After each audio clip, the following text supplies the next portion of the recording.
olsa sen bu cahana geldin, ovalatan bilindim, sığınıp ne kana geldin.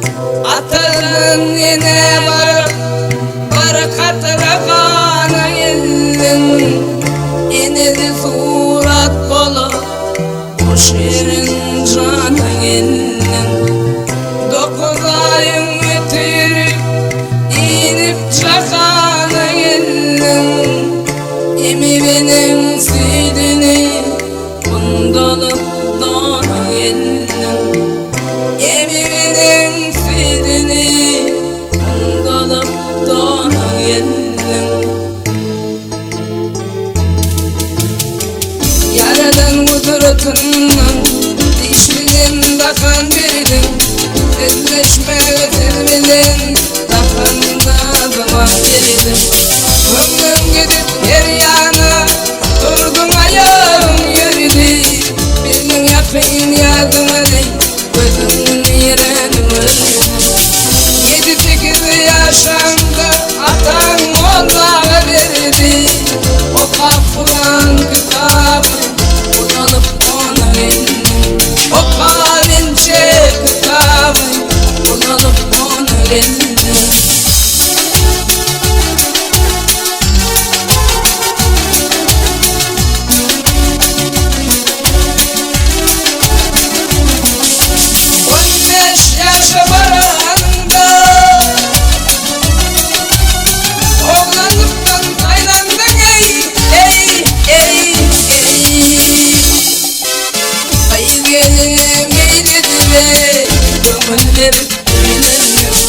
Böyle varvaydım, dörtte şurada baylandım. Hakkın fermanlarım benim varım neyledim. 20 yaşa vardım, ateş kulağım şaylandım. Dedim beni oynadı, dürüp toylara geldim. Dedim beni oynadı, dürüp toylara geldim.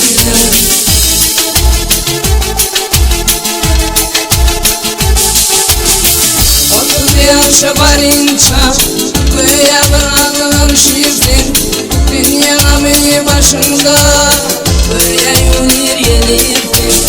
Dünyadan doymak olmaz, oldukça bolsun diyersin. Aslın Müslüman olsan perişan kalan yersin. Farkında kova kalıp partileri bulursun. Gönlümü bile bağla, adı Sultan'a geldim. Gönlümü bile bağla, adı Sultan'a geldim.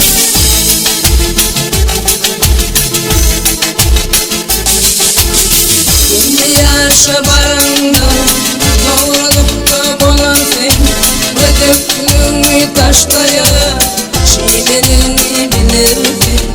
Yerine çizip açıksın, ahırın ölersin. 5 harf namadım okka, ateş kırpınırsın. 60 yaşa barında arkamını bilirsin. Ekinin biçiptir ormana geldim. Ekinin biçiptir ormana geldim.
yakın etti.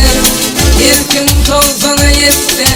Kimler gelir cakana, ömrünü yaşamazsın. Hiç kimdir karayip olmaz, akşam yakangın tuttu. İmanını kadının yolunu irvan etti. Akırı bolcağım şudur, senin yerini bilen yattı. İşini tüynüyor, karanlıkçaya geldin. İşini tüynüyor, karanlıkçaya